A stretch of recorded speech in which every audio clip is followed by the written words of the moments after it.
எங்கள் தகப்பனார்லாம் ஒரு பஞ்சு பொறி தூக்கக்கூடிய கூலியாக தான் இருந்தார். ஒரு 15,000 பேருக்கு மேலே வரக்கூடிய வேலை பார்த்த தொழிலகம் அது. அதில் ஆட்கள் வேலை பார்த்து கொண்டு வருகிற காட்சியெல்லாம் பார்க்க போனாங்க. அது மட்டும் இல்லை, அன்றைக்கு அவர்களுடைய மரியாதைக்காகவும் அவர்களுடைய உயர்வுக்காகவும் போராடிய இயக்கம் கம்யூனிஸ்ட் இயக்கம். உபரி மதிப்பு என்பது பிஏ எக்கனாமிக்ஸில் படிக்கிற பாடாது. அதை கொண்டு தெருவோரத்தில் இருக்கக்கூடிய மக்களுக்கு சொல்லணும். எளிதான காரியம் இல்லை அது. ஏழை மக்கள் இருக்கிறான் பாருங்க, இந்த ஒடுக்கப்பட்ட மக்கள், பாவப்பட்ட மக்கள், ஏழைகளின் கோலங்களை வர்ணித்து பார்த்து கஞ்சி குடிப்பதற்கிலார் அதன் காரணங்கள் இவை என்றும் அறியவில்லார்.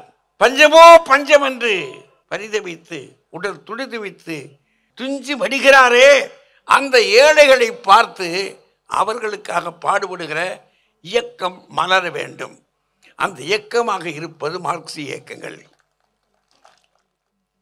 இந்த நிகழ்ச்சியிலே கலந்து கொண்டு அனைவரையும் பெருமைப்படுத்தி இருக்கின்ற தோழர் சண்முகம் அவர்களே, தோழர் பாலகிருஷ்ணன் ஐயா அவர்களே, திரைத்துறையிலே பிரகாசித்து கொண்டிருக்கின்ற 2 அருமை உள்ளங்களே, தம்பி ராஜ்முருகன் அவர்களுடைய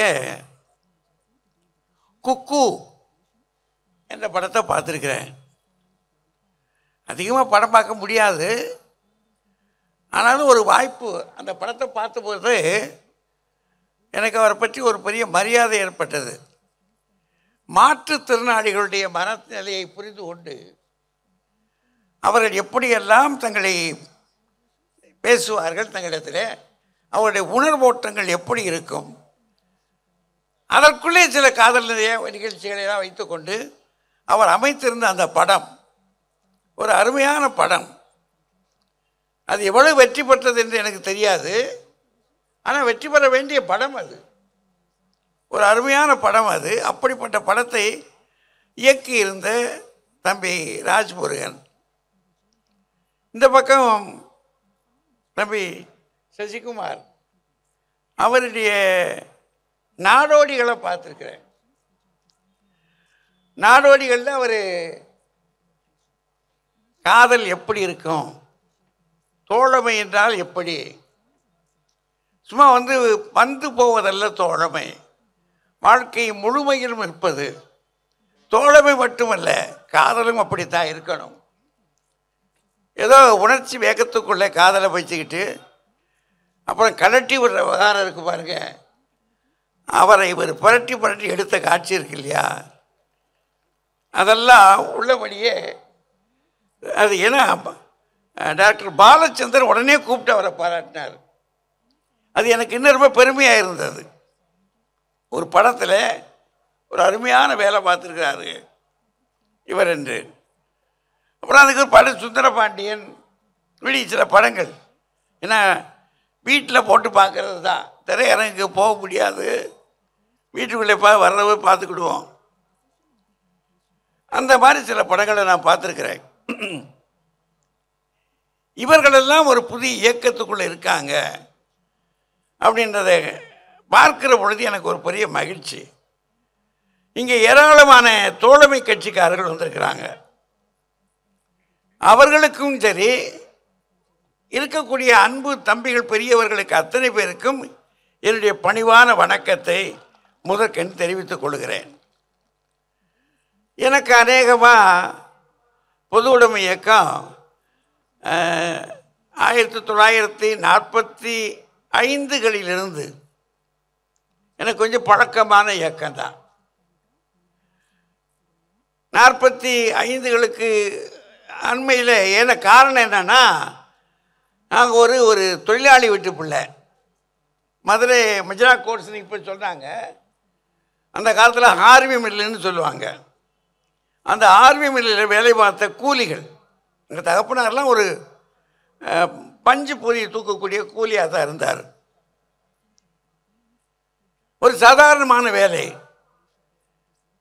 ஒரு 15,000 பேருக்கு மேலே வரக்கூடிய வேலை பார்த்த தொழிலகம் அது.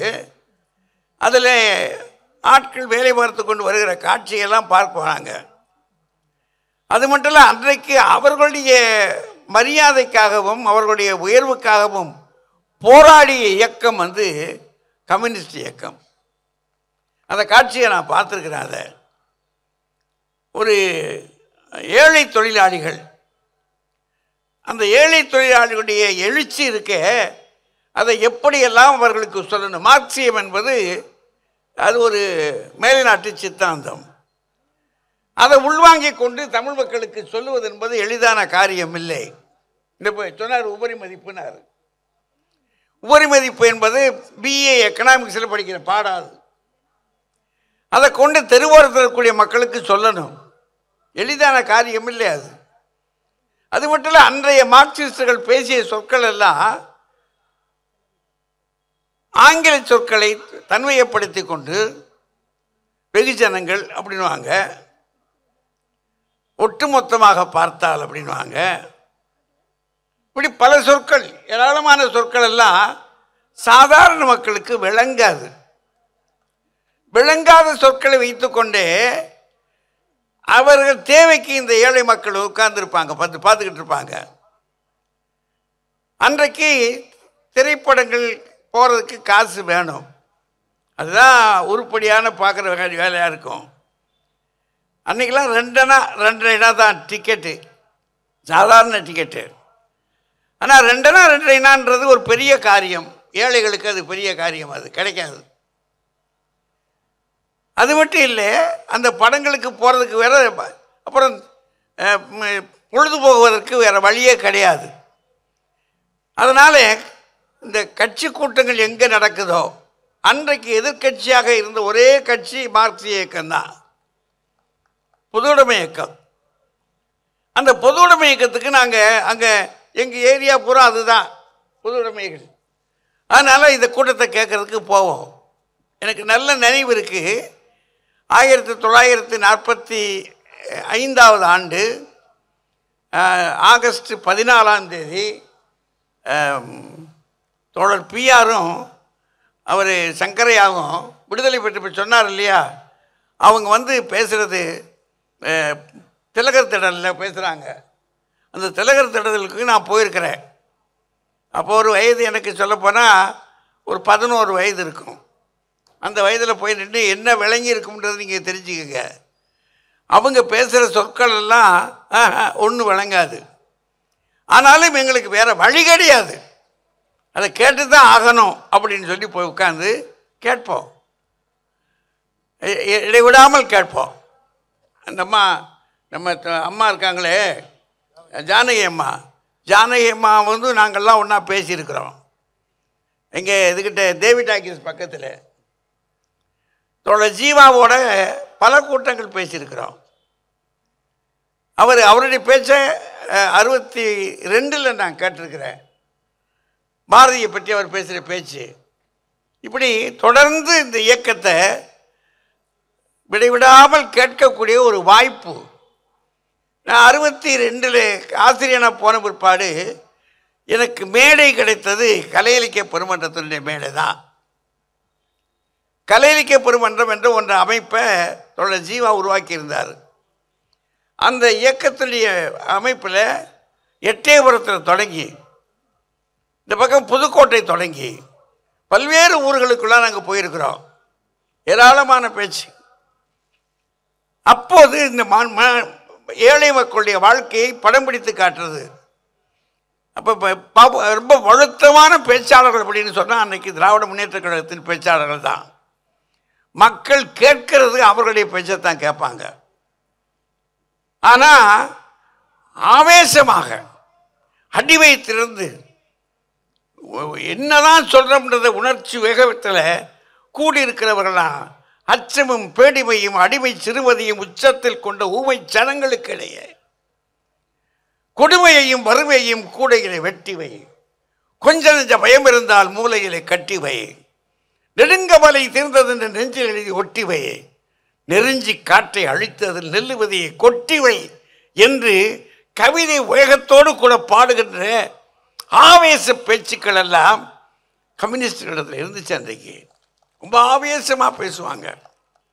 அந்த ஆவேச பேச்சை கேட்கிற போதெல்லாம் நாங்கள் கஞ்சிக்கு இல்லாத ஆளுக்கு தானே. இப்போ அந்த கஞ்சிக்கு இல்லாத ஆளுன்றதை எனக்கு மறக்கக்கூடாது இல்லையா?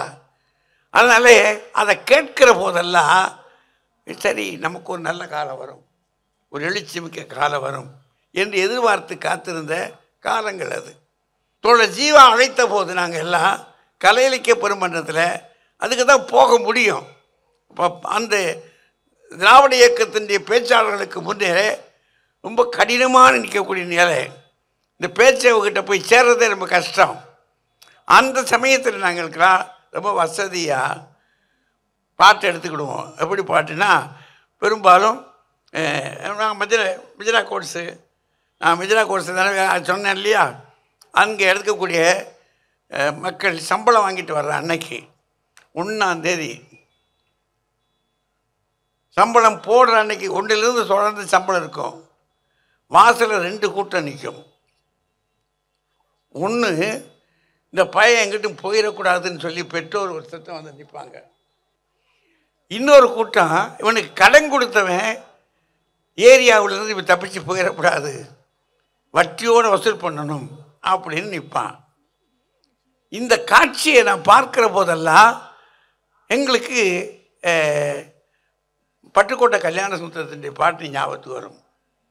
கையில் வாங்கினேன், பையில் போடலை, காசு போன இடம் தெரியல, என் காதலி பாப்பா காரணம் கேட்பா, ஏது சொல்வதென்றும் தெரியல, ஏழைக்கு காலம் சரியில்லை.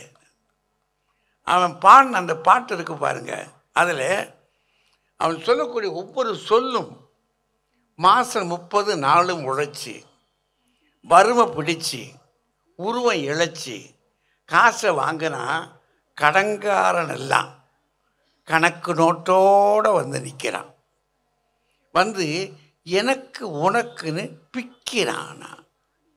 இதை படித்து பார்த்த போதெல்லாம் எனக்கு, நான் சங்க இலக்கியம் நடத்துகிற ஆள், பார்க்குற போது அடே என்னடா இது எவ்வளவு காலமாடா இப்படி நடந்துக்கிட்டு இருக்கு அப்படின்னா, ஒரு பாட்டு புறநானூறுன்னு ஒரு இலக்கியம் நீங்கள் படிச்சிருக்கக்கூடிய பெரியவங்க, அந்த புறநானூரில் கொன்பெருங்கானம்னு ஒரு மலை, அது கொங்கானம்னு தான் பெறுது, அதை பெருங்கானம்னு சொல்கிறான்.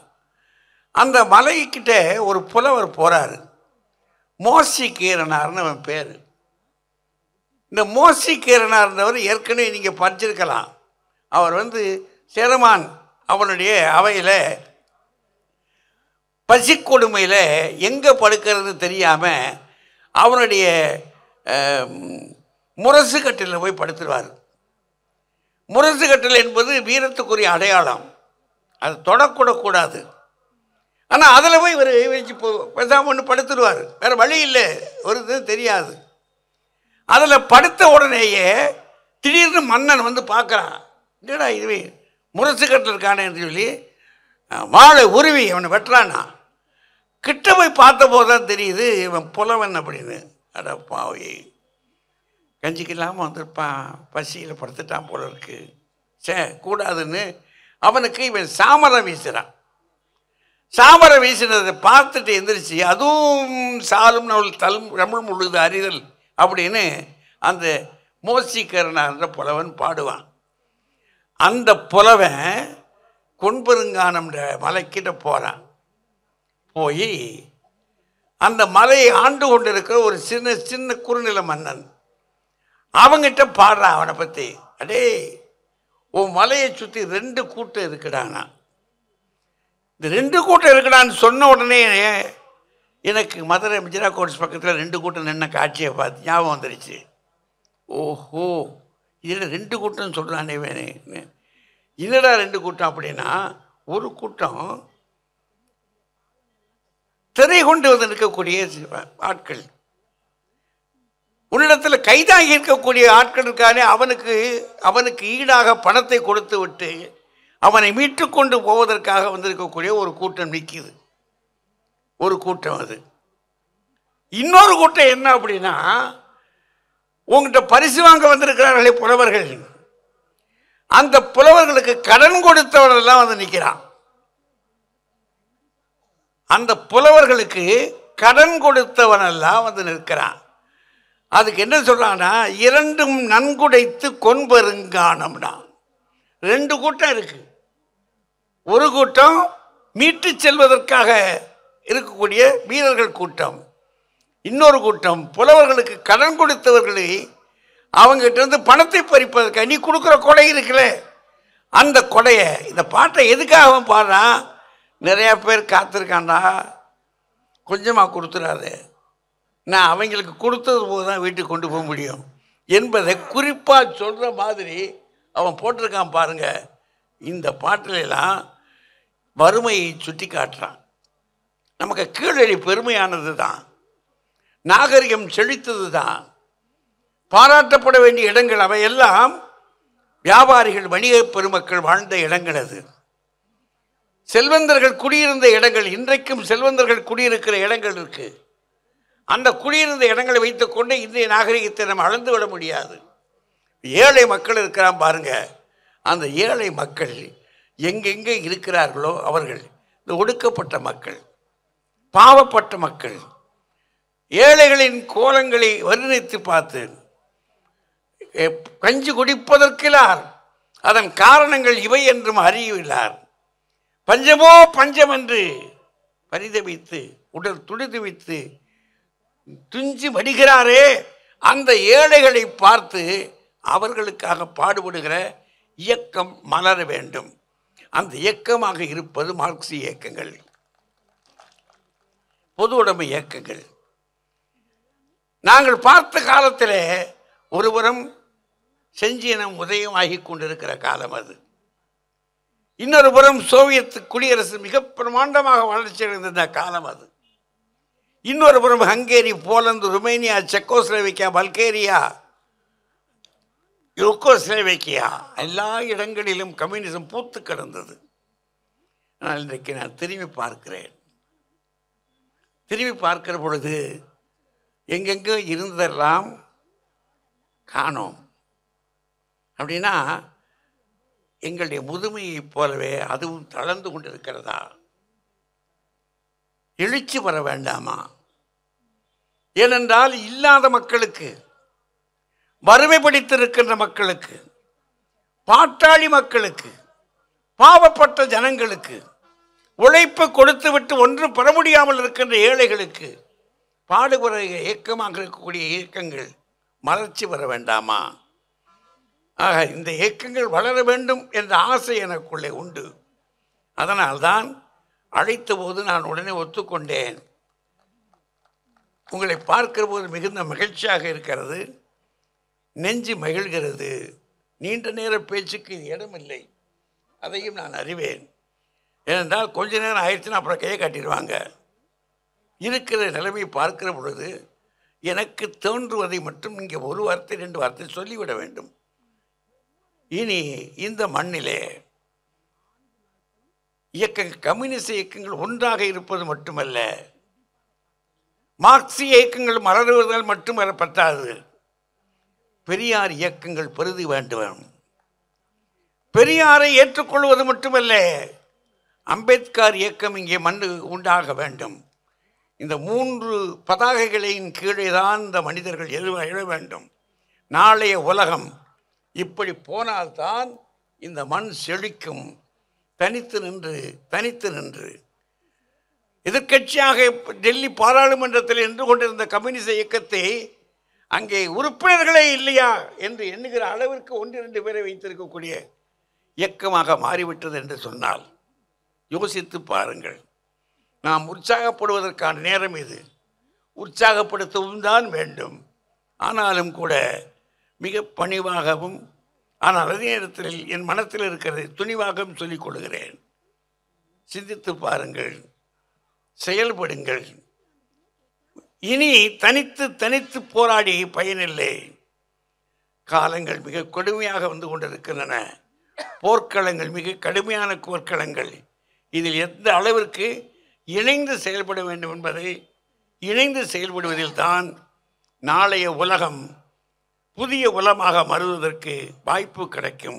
அதனால் இரும்பை காய்ச்சி உருக்கிடுவீரே, எந்திரங்கள் வகுத்திடுவீரே, கரும்பை சாறு புழிந்திடுவீரே, கடலில் மூழ்கினன் முத்தெடுப்பீரே, அரும்பு உயர்வை உதிர்த்து தூய்மையில் 1000 தொழில்கள் செய்திடுவீரே, பெரும்புகள் நுமக்கை இசைக்கின்றேன், பிரம்மதேவன் கலை இங்கு நீங்கிறே.